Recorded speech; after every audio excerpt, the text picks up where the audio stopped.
말씀 제목은 마태복음 이 땅에 오신 하나님의 이름. 마태복음 이 땅에 오신 하나님의 이름이라고 하는 제목입니다.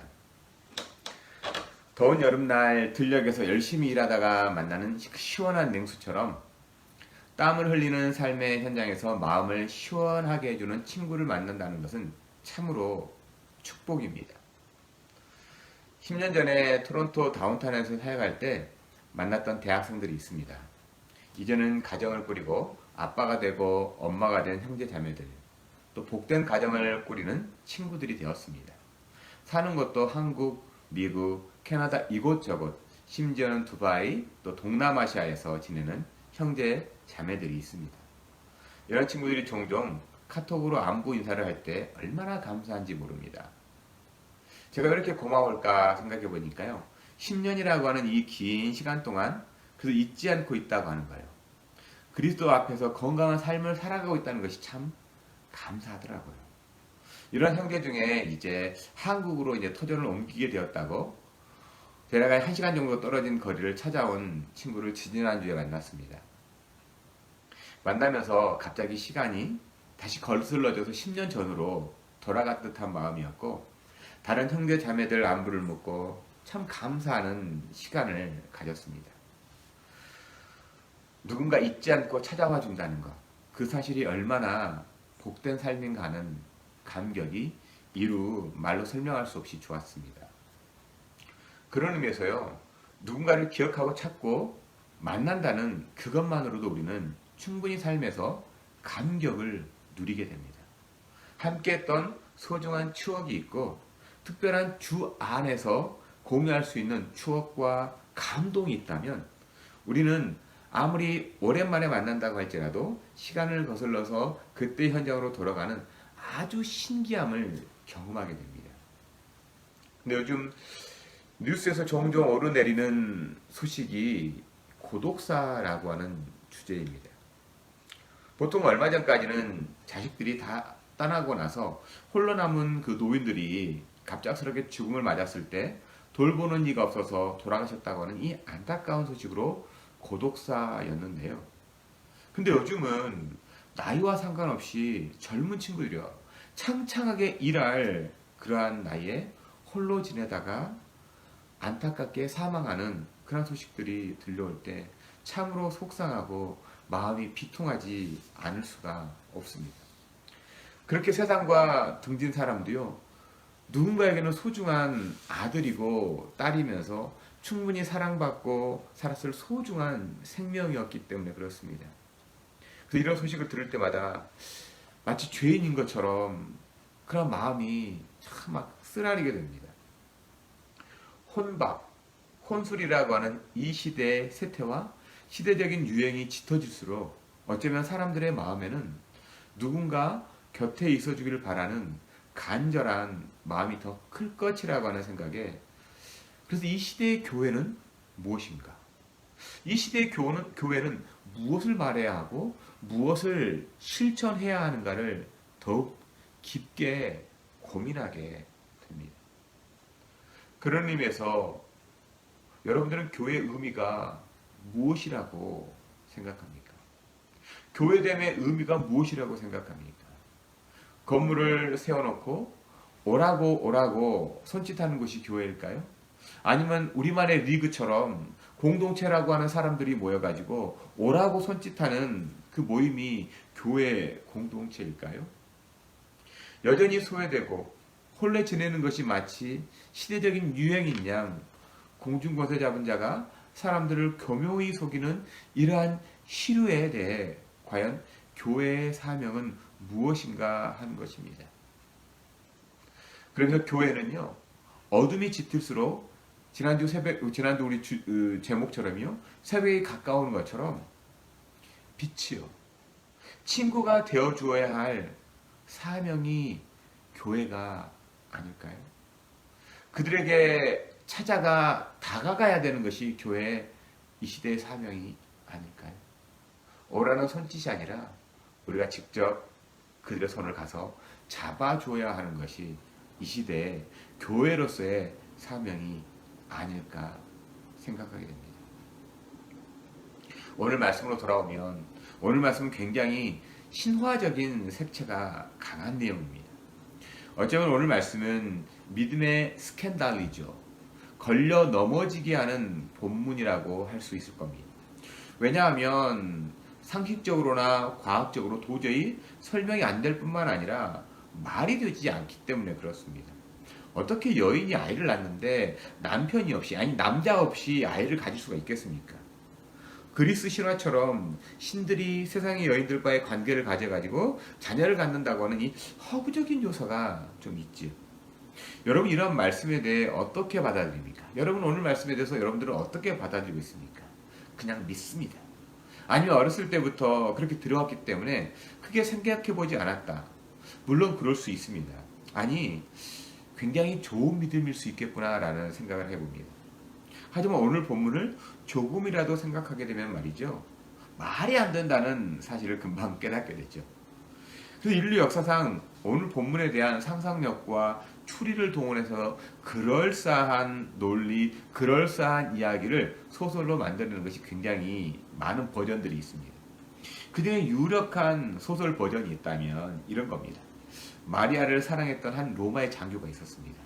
그래서 마리아를 범한 후에 임신하게 되었는데 그 당시 사회상으로 이제 그 정혼한 사람이 있고 근데 바람을 피게 되면 돌에 맞아 죽게 되잖아요. 그렇기 때문에 목수였던 이 정혼한 남자 요셉을 불러가지고 네가 남편이 되어가지고 마리아와 혼인하라고 했다는 이 소설이죠. 굉장히 그럴듯한 이야기 아닙니까? 이러한 소설이 사실이라고 여기는 분들이 저는 없기를 바랍니다. 왜냐하면 성경은 픽션이 아니죠. 논픽션입니다. 사실과 진실이기 때문에 그래요. 그러니까 우리의 이해나 상식에 맞는 이야기를 기록한 것이 성경이 아니라 하나님의 일하심에 대한 기록, 즉 사실과 진실이기에 가감없이 있는 그대로를 기록해 놓은 거예요. 즉 성경이 사람의 이해나 용납을 받기 위해서 기록된 책이 아닙니다. 사람들의 인기를 받기 위해 기록된 책도 아니고 사람들에게 인정받기 위해 기록된 또 책도 아닙니다. 성경은 사람은 과연 어떠한 존재니? 그렇게 하나님은 어떠한 분인가에 대해서 사실 그대로를 증거하기 위해서 쓰여진 책이 성경입니다. 이 성경에서 사람이 하나님에 대해 어떤 태도인가를 가장 쉽게 설명한 문장이 바로 로마서 3장 10절에서 12절까지의 말씀일 겁니다. 이 말씀 아닙니까? 기록된 바 의인은 없나니 하나도 없으며 찾는 자도 없고 하나님을 찾는 자도 없고 다 치우쳐 무익하게 되고 선을 행하는 자가 없나니 하나도 없도다. 하나님을 찾는 자가 없다는 거예요. 삶이 바빠서 잊어버린 것도 아니고 하나님에 대해 무관심한 존재가 사람이라고 성경은 사람인 우리들에게 이렇게 증거하고 있는 겁니다. 그러면서 하나님을 떠난 인간이 얼마나 잔인한가, 얼마나 악한가를 말씀하다가요. 결국 눈앞에 하나님을 두려워하지도 않을 뿐만 아니라 아주 뻔뻔한 존재가 되었다라고 로마서 3장 18절에서 결론을 내립니다. 사람이 이처럼 배은망덕한 존재라는 거죠. 그렇다면 여러분, 하나님은 어떤 분입니까? 이런 배은망덕한 존재인 사람에 대해 어떠한 태도를 갖고 있는 분이냐는 겁니다. 성경이 한결같이 증거하는 것이요. 늘 찾아오시는 하나님이라는 거예요. 어두운 세대 가운데 찾아오시는 하나님. 홀로 고독의 시간, 죽음이 삼킬 것 같은 그러한 그 세대에 찾아오시는 아버지가 우리 주 하나님이라는 거예요. 창세기 3장에 범죄한 아담이요. 하나님은 찾아오시죠. 그리고 아담아 내가 어디 있느냐고 물으시지 않습니까? 찾아오시는 하나님이요. 창세기 6장에 노아를 찾아주시는 하나님이요. 죄악이 간영했던 그 시대에 노아를 찾아가 주시는 하나님 아닙니까? 창세기 12장에서는 갈대 우르라고 하는 이 타락한 도시에 살고 있었던 아브라함을 찾아가 만나주시는 하나님 아닙니까? 출애굽께서는 모세를 찾아오시는 하나님, 여호수아에서는 여호수아를 찾아가시는 하나님, 사무엘서에서는 어린 사무엘을 찾아가 부르시는 하나님이죠. 성경은 일관되게요. 사람이 하나님을 찾아 나섰다고 하는 기록보다는 하나님께서 죄로 물들어서 각기 자길로 갔던 그 사람을 찾아오시는 하나님, 만나주시는 하나님이라고 말씀합니다. 그러한 맥락에서 오늘 말씀은 더없이 충격적이죠. 이제는 그 하나님께서 사람의 몸을 입고 이 땅에 찾아와 만나주시는 말씀이기 때문에 그렇습니다. 사실 하나님이 인간을 찾아오신 것을 우리가 이해한다는 건 절대 쉬운 일이 아닙니다. 차라리 우주의 질량을 측정하거나요, 우주의 크기를 정확하게 재고 또 우주에 어떠한 물질들이 있는가를 발견하는 것이 더 쉬울지 모릅니다. 하나님이 인간을 찾아오셨다는 이 단순한 문장에 대한 사실을 이해한다는 것은 결코 쉽지가 않습니다. 차라리 과학을 가지고 우주를 탐험하는 것이 훨씬 쉽습니다. 그래서 유실론적 실존주의 철학자였던 이 키에르케고르는요, 이 영광의 하나님이 유한하고 평범한 인간의 몸을 입고 이 땅에 오신 인카네이션, 이 성육신 교리를 어느 시골 소녀와 사랑에 빠진 왕의 이야기로 설명하려고 애를 쓴 걸 볼 수 있습니다. 그 이야기는 이런 내용입니다. 비천한 소녀를 사랑한 왕이 있었습니다. 그 소녀는 왕가의 혈통도 아니고 공식적으로 교육받은 일도 없고 누더기 옷을 걸치고 매일같이 거친 일을 하면서 시골 오두막집에 살고 있는 여인입니다. 이 소녀를 본 왕이 말로 설명할 수 없는 사랑에 빠집니다. 그리고 이 사랑의 마음에서 헤어나올 수가 없었습니다. 어떻게 하면 이 소녀에게 사랑의 마음을 전달할 수가 있을까? 이것이 왕의 문제였습니다. 왕의 마음을 알았던 신하들은요, 왕에게 이렇게 얘기합니다. 그냥 말씀만 하시면 되지 않습니까? 데려다가 왕비 삼으십시오. 절대 권력을 가진 왕으로서 그렇게 하는 것은 어려운 일이 아니죠. 그냥 문제는요, 강요된 이 복종으로 인해서 얻은 사랑이 진짜 사랑이냐라는 겁니다. 그리고 다른 신하가 또 제안합니다. 그러면 그녀에게 신분을 상승시켜주고 공주들이 입는 옷도 주고 또 공부도 시키고 해가지고 어느 정도 신분을 상승시킨 후에 그녀를 궁중으로 데려오라고 권유합니다. 그렇게 되면 그 여인이 정말로 왕을 사랑하는 것인지, 아니면 왕이 준 뭐 지위라든가 보석이라든가 이런 것 때문에 왕을 사랑한다고 말하는 것인지 어떻게 구분할 수가 있냐고 하는 왕의 고민입니다. 이런 고민 저런 고민 끝에 왕은 결정을 내립니다. 그리고 왕은 잠시 왕으로서의 모든 권위를 내려놓고 왕의 자리에서 내려가지고 농부가 됩니다.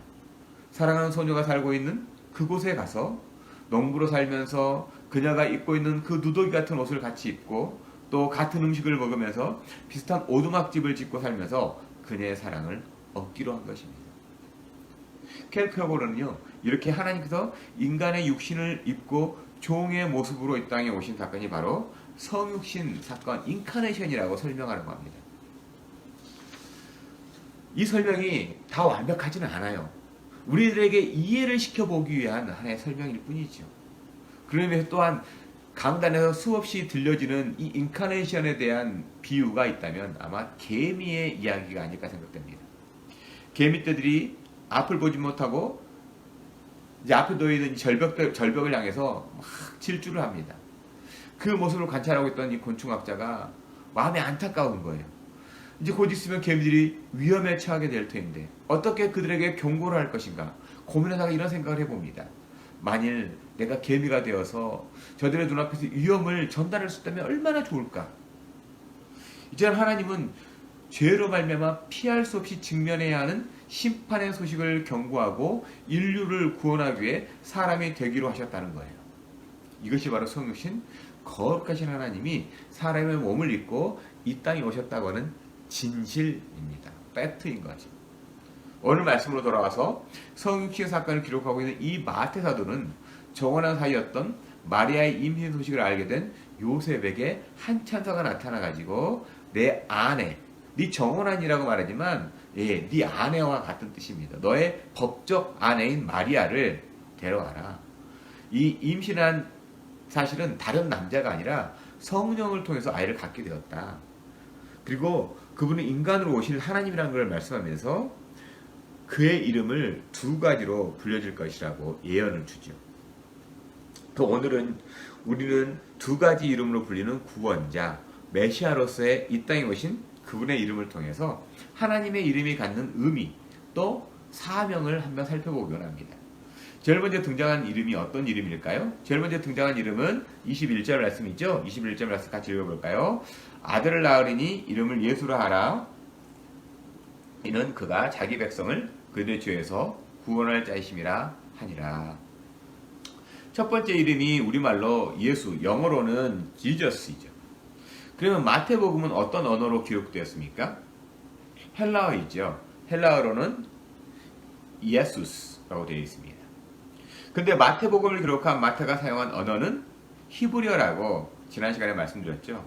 그러니까 예수스라고 불리는 히브리어로는 에우스와라고 하는 말입니다. 이 발음이 더 발음에 가까울 거예요. 예수와, 에우스와, 이게 더 발음에 가까울 겁니다. 이 이름은요 무슨 의미를 가지고 있냐면 야훼라고 하는 구원자와 딜리버러라고 하는 그 의미를 가진 이 야샤가 합성된 단어예요. 그러니까 이 야훼와 그 다음에 야샤가 합성된 예호슈아가 되는 겁니다. 그래서 야훼가 구원하신다라는 뜻이 되는 거죠. 그 구약에서요 이 구원이라고 하는 이 야샤가 사용된 것은요 굉장히 광범위합니다. 인생의 모든 유형의 위기 앞에 놓여 있을 때 구원이 필요하기 때문에 그렇죠. 하지만 오늘 말씀에서 천사가 이야기하고 있는 구원의 의미는 일상에서 발생하는 건강이라든가 또 가정의 문제, 사업상의 문제, 사람 간의 갈등의 문제를 해결하는 그런 건짐을 받는 구원의 정도가 아닙니다.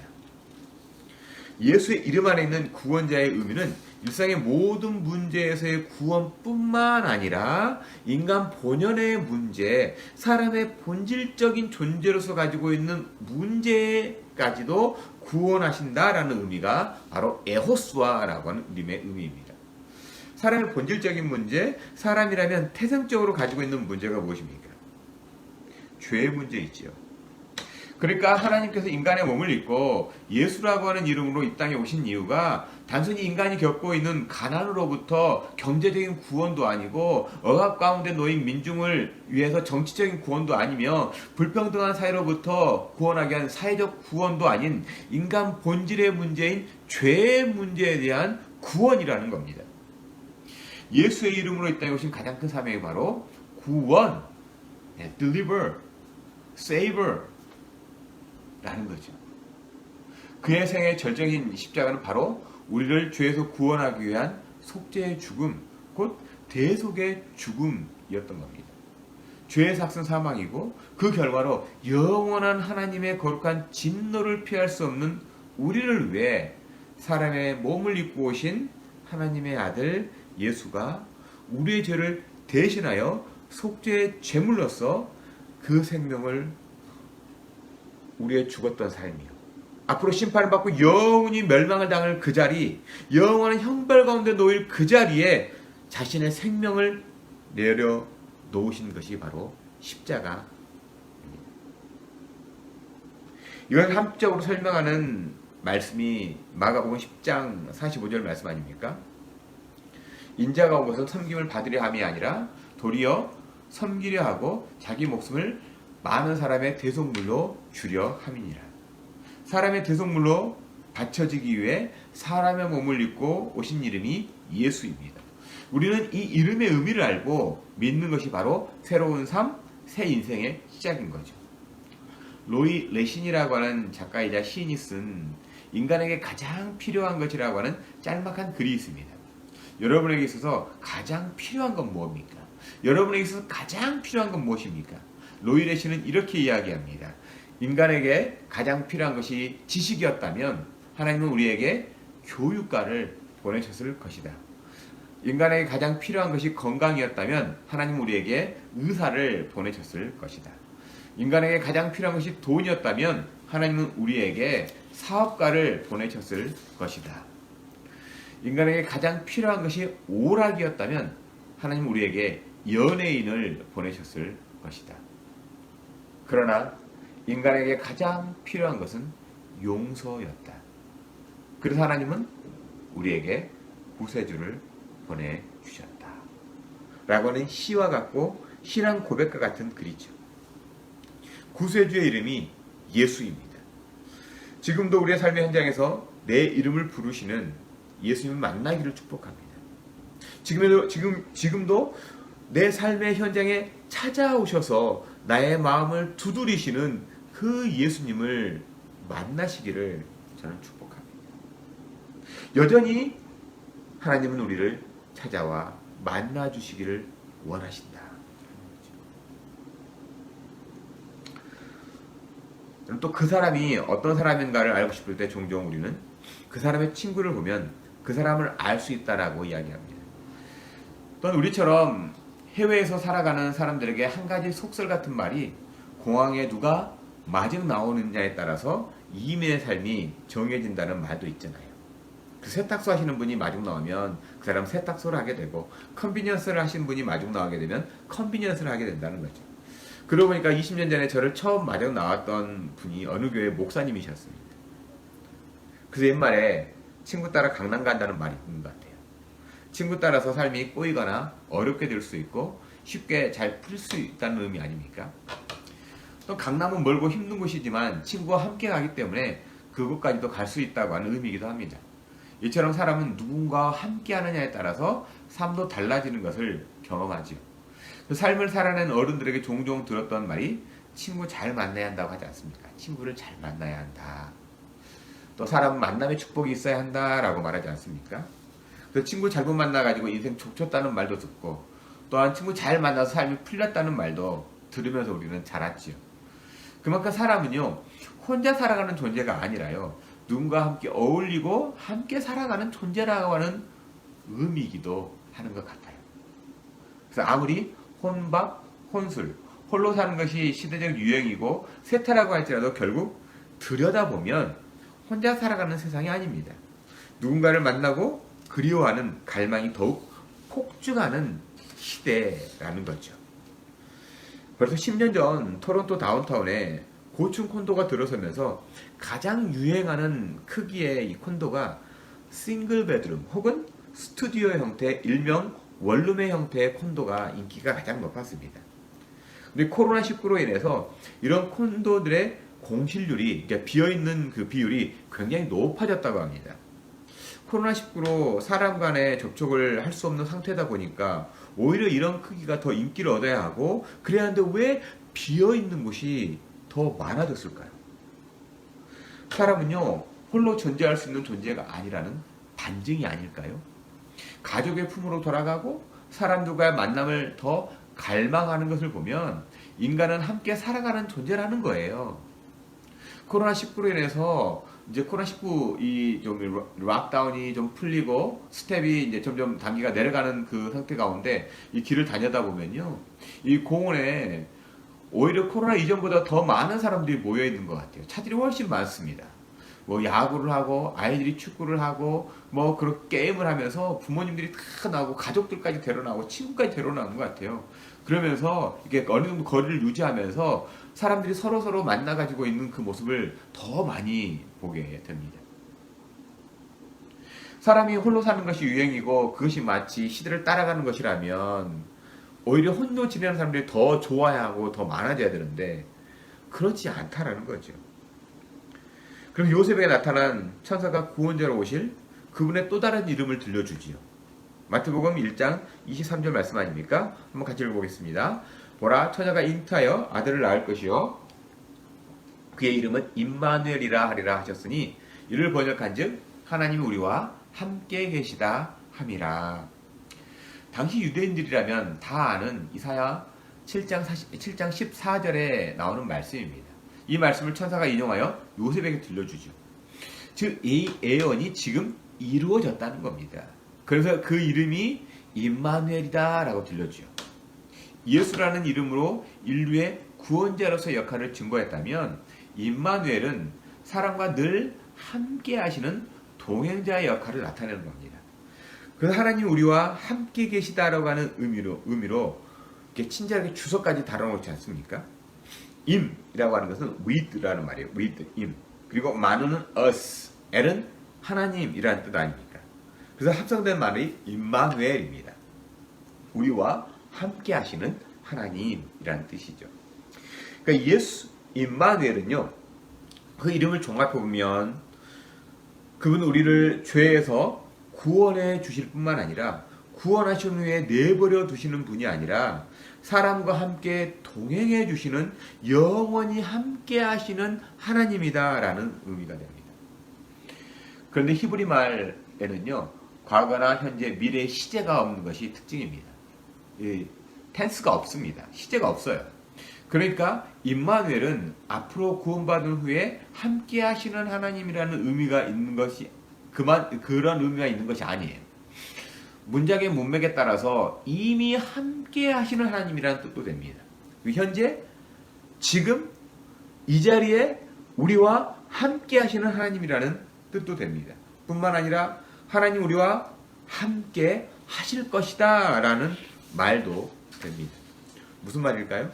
하나님은 과거, 현재, 미래에 함께 하시는 분, 즉 시간과 무관하게 영원히 함께 하시는 하나님이라는 거예요. 그 영원이라는 것은요, 앞으로의 시간만 있는 게 아니에요. 과거에 언제부터인지 모르는 무수한 시간부터 앞으로의 무수한 시간, 모든 것을 다 가리켜 영원인 거예요. 그래서 영원하신 하나님이 되는 겁니다. 비록 한계를 가진 우리의 시력과 청력, 그리고 인지력으로 하나님의 임재를 다 알 수는 없지만 언제나 지금 우리는 우리와 함께 계시는 하나님을 이름 가운데 계시해 준 겁니다. 그래서 다윗은 모태전에 나를 지으셨다, 나를 아셨다라고 기록합니다. 사도 바울은 천지 창조 이전부터서 나를 계획하셨다라고 고백합니다. 이것을 믿는 것이 믿음이에요.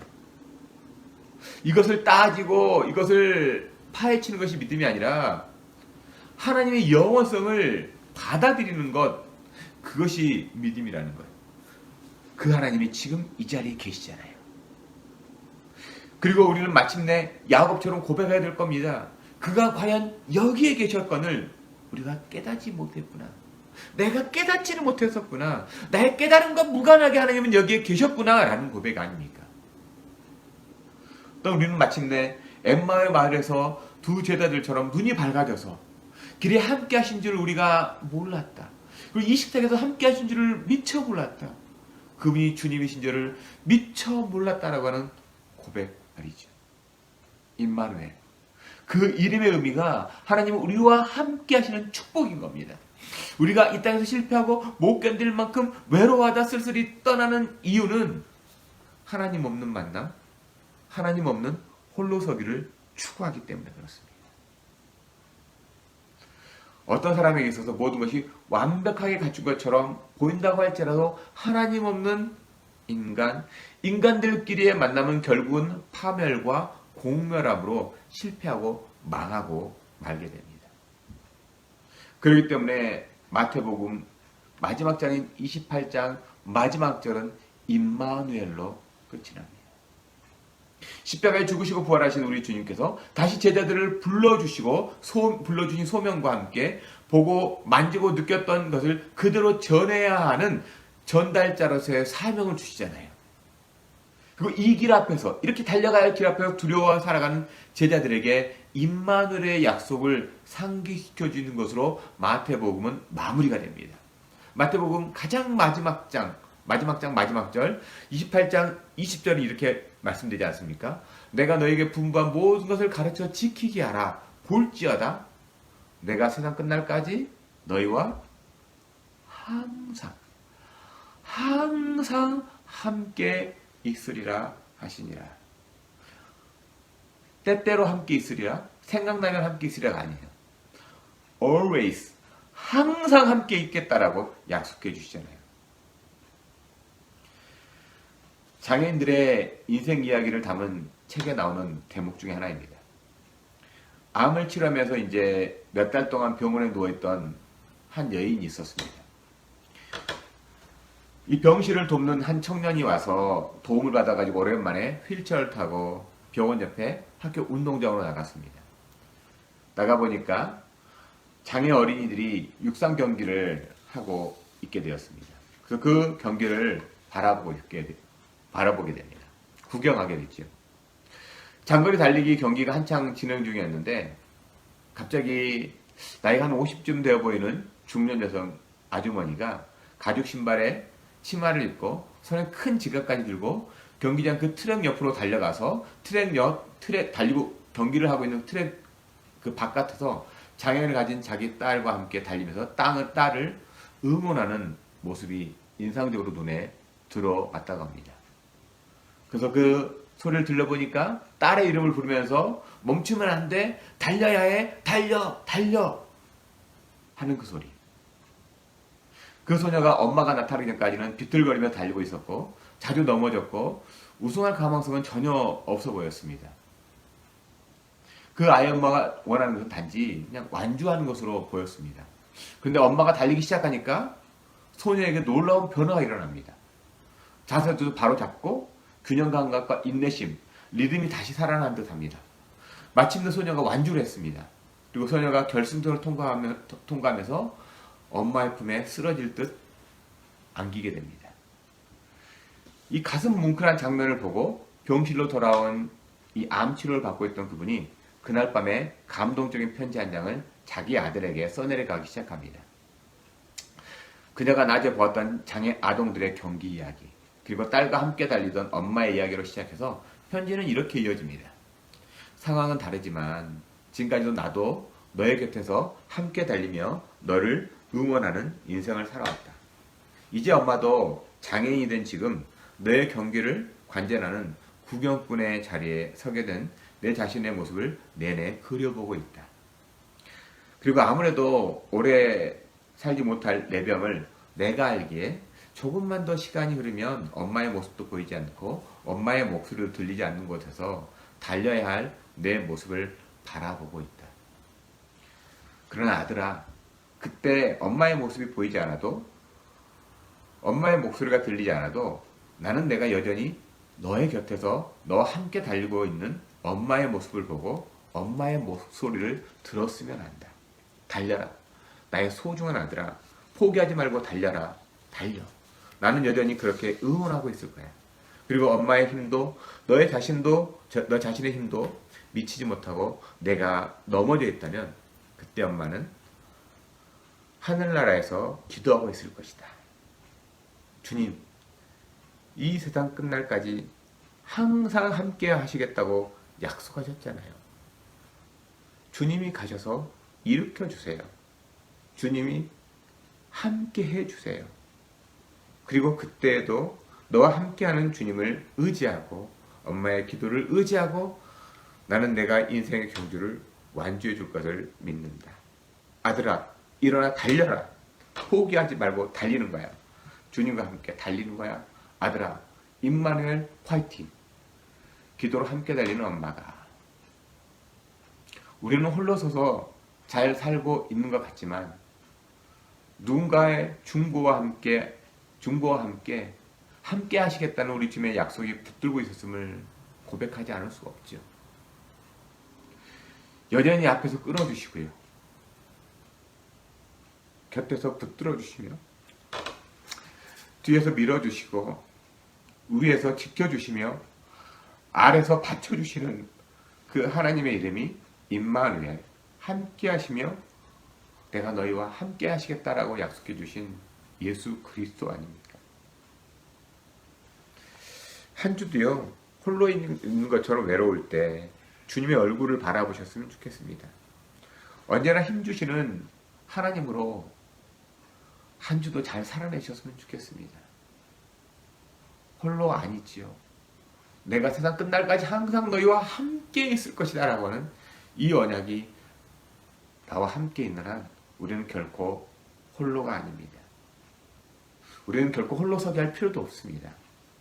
주 안에서 서로를 격려하고 서로를 바라볼 수만 있다면 우리는 그것이 거룩한 공동체요, 거룩한 교회이며 또한 그런 사람들을 향해 찾아갈 수 있다면 우리는 세상의 빛으로 한 주간도 삶을 살아낼 수 있을 것이라고 확신합니다.